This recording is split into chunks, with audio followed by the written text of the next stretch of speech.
Desde quando que a humanidade ela registra aparições de OVNIs? Olha, você quer em termos mundiais ou Brasil? Mundiais.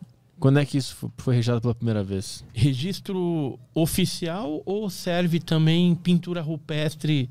Os dois. A pintura, primeiro vamos na pintura. Pintura rupestre. Então, deixa eu pegar aqui só para te mostrar uma coisa bem legal.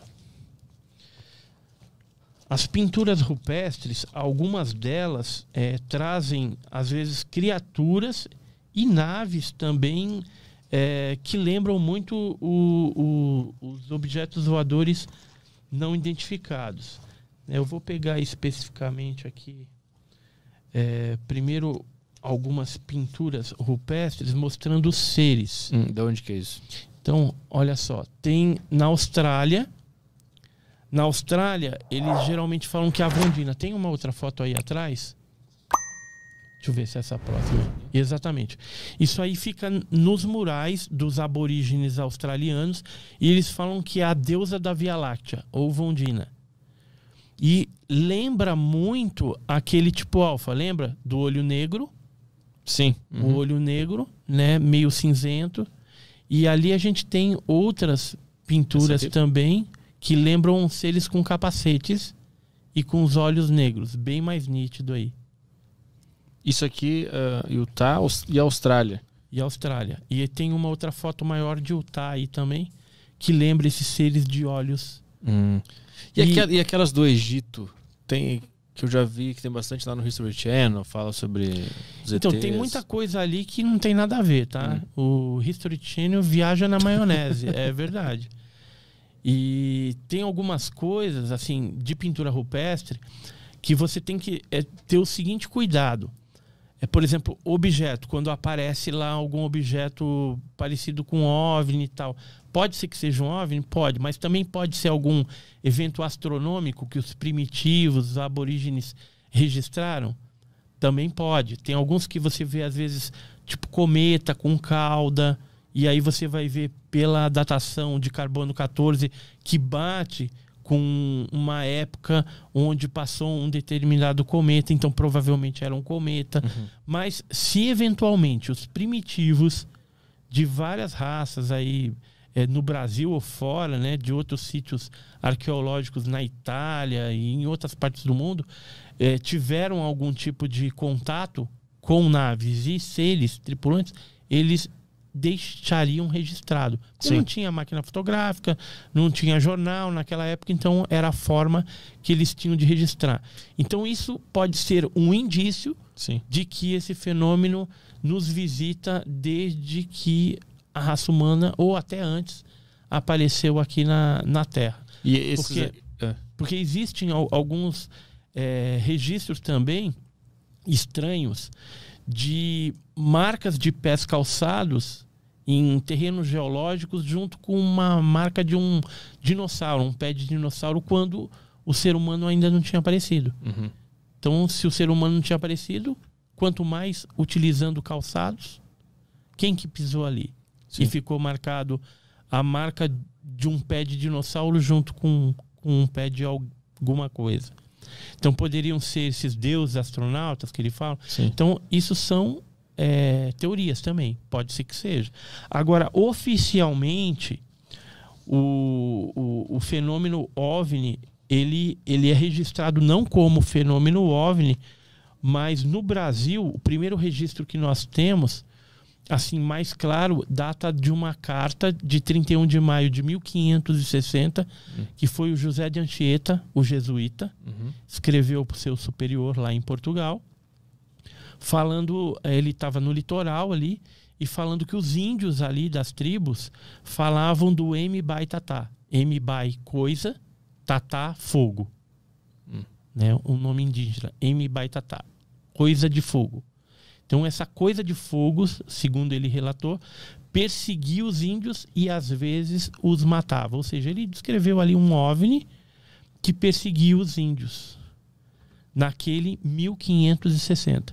Existe, por exemplo, a primeira abdução no Brasil teria sido tem umas cartas que dão um indício que seria o índio Araribóia. Então tem os pesquisadores capixabas, descobriram também algumas cartas dos jesuítas, carta de 1869, que fala ali a respeito de uma possível abdução. Só que eles não falam tripulante de OVNI, ser extraterrestre, nada disso. Eles falam que era demônio.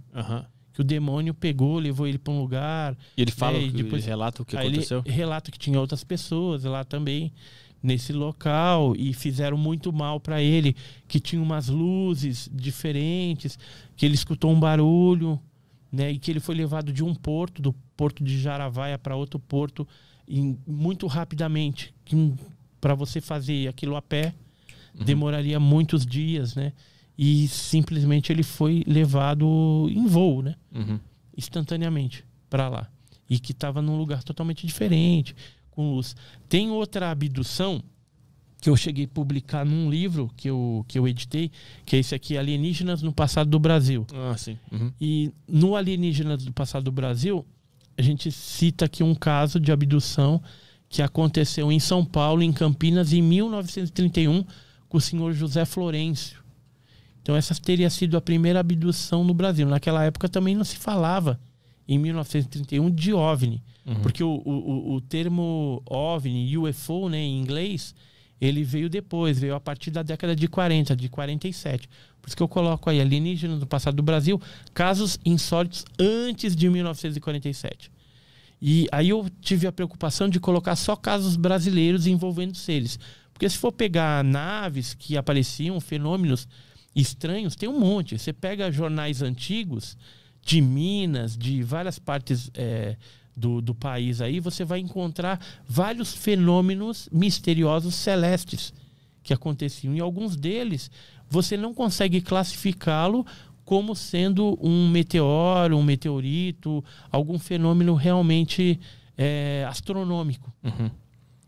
Ou atmosférico, meteorológico. E realmente, pelas características, movimento, era OVNI. Né? Tem, por exemplo, alguns jornais antigos, como eu estou falando de Minas, né? Deixa eu ver se eu tenho algum aqui. O termo OVNI, então, ele começa em 47. Em 47. Foi um caso que aconteceu com o piloto Kenneth Arnold. Ele estava sobrevoando o Monte Rainier, em Cascade, em Washington. E ele viu 9 objetos em forma de meia-lua que faziam um movimento de pires quicando na água. Por isso que ficou Flying Saucer. Saucer, pires, flying voador. Então era pires voador. Não era nem para ser disco voador, tinha que ser pires voador. Só que depois aportuguesou pro disco voador, né? Mas aí, por que levou eles a criarem o termo OVNI? OVNI, então, UFO, que é Unidentified Flying Object, objeto voador não identificado. E hoje eles não falam mais UFO, nem OVNI. Esse termo já está caindo por terra também. O que vai ser agora? O Pentágono norte-americano, a Marinha, está adotando agora o UAP, que é Fenômeno Aéreo Não Identificado. É FANI. Na aeronáutica brasileira já mudou tanto o nome, cara, que você não tem ideia. No princípio, lá de década de 40, 50, eles falavam MANI, que era movimento aéreo não identificado. Depois mudou para OANI, objeto aéreo não identificado. Depois OVNI, disco voador, né? OVNI, disco voador. E hoje sabe qual que é o nome que eles dão? Tráfego Hotel. Que não tem nada a ver, né? É porque assim, se alguém interceptar alguma comunicação militar, né? E eles falam, tô com um tráfego hotel aqui. As pessoas não estão acostumadas a associar tráfego hotel a OVNI. Eu te pergunto, o que fez a humanidade precisar criar essa classificação? Porque começou a surgir tanto fenômeno não identificável que eles precisaram classificar isso? É isso? Exatamente. Começou a acontecer muito. E aí eles tiveram que criar uma classificação. Eles tiveram que criar uma classificação para esse fenômeno que não era drone, não era objeto voador convencional. Então eles tinham que denominar de alguma coisa. Sabe o tráfego hotel? Existe um normativo. Eu consegui uma cópia com um amigo lá ele tarjou algumas áreas aqui desse documento da aeronáutica que é de segurança nacional. Então ele não queria se complicar também.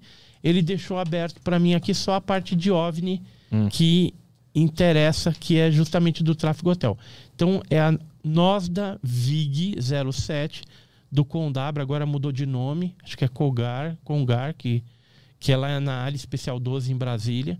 Então, um normativo confidencial, e aí ele trata aqui do tráfego hotel. Se quiser ler aqui, ó, o que é um tráfego hotel? Vamos ver. Aí embaixo. É tráfego aéreo desconhecido observado pela população em geral. Então, qualquer um que vê algo assim vai ser considerado um tráfego hotel. É isso. Na maioria das vezes, esse tipo de tráfego é confundido ou correlacionado com objetos voadores não identificados, seja pela forma ou pelo comportamento em voo incomum. Essas observações normalmente não são detectadas pelos radares do CISDABRA, assim? Isso. Mas deverão ser catalogadas pela 6ª seção do Estado-Maior Combinado com Condabra. Comando de Defesa Aeroespacial Brasileiro. Então, basicamente, isso. Então, assim, a nomenclatura para OVNI atualmente, tráfego hotel. Uhum. É só para se despistar mesmo. Só para despistar. Só para despistar. Tem sentido além disso. Né? Agora, lembra que a gente estava falando de antes de 47? Olha só esse jornal. Naquela época você não tinha o termo OVNI, disco voador, nada disso. Então, olha como um fenômeno era descrito. Uma luz misteriosa move-se sobre o morro. Misteriosa com Y. Bons tempos. Então, de quando que é esse jornal, esse Diário da Noite? Eu não vi a data ali. Ali a data, dá uma olhada. Cadê? Aqui do lado aqui. 1939. 1939, dezembro, né? Sexta-feira, 29 de dezembro de 39. Diário da Noite. De onde que é esse aqui? Esse é de Minas. Em São João del Rei, em Minas Gerais. E fala aí que mais de 2.000 pessoas viram essa luz misteriosa, que era um OVNI. Ele ficou fazendo evoluções em cima do morro durante vários dias.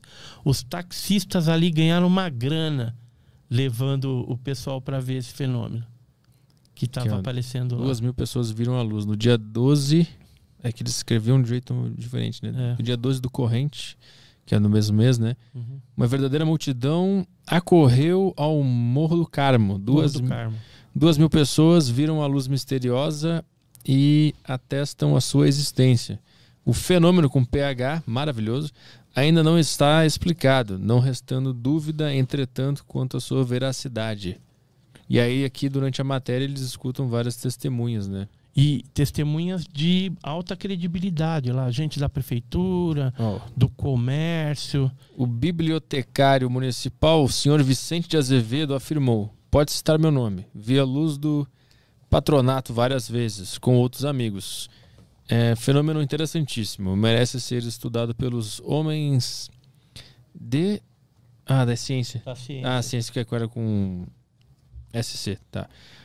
Tem outro aqui, o senhor Aleides Barbosa, funcionário do Centro de Saúde, também nos concedeu plena autorização para declarar que teve ensejo em companhia de outros amigos de ver a luz da Escola Agrícola Padre João do Sacramento. Então tem vários depoimentos que eles pegaram provavelmente na hora ali, né? Isso. E são pessoas que eram de alta reputação naquela época, né? Tem professor e diretor da Escola de Menores Padre Sacramento, que é o senhor Garcia de Lima, outra testemunha aqui que fala.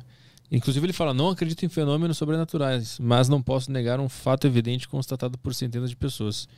Mais positivo nas suas declarações foi o fazendeiro. Nós vamos ouvindo várias pessoas que viram a luz. Essa luz é velha, errante, aparece aqui e acolá.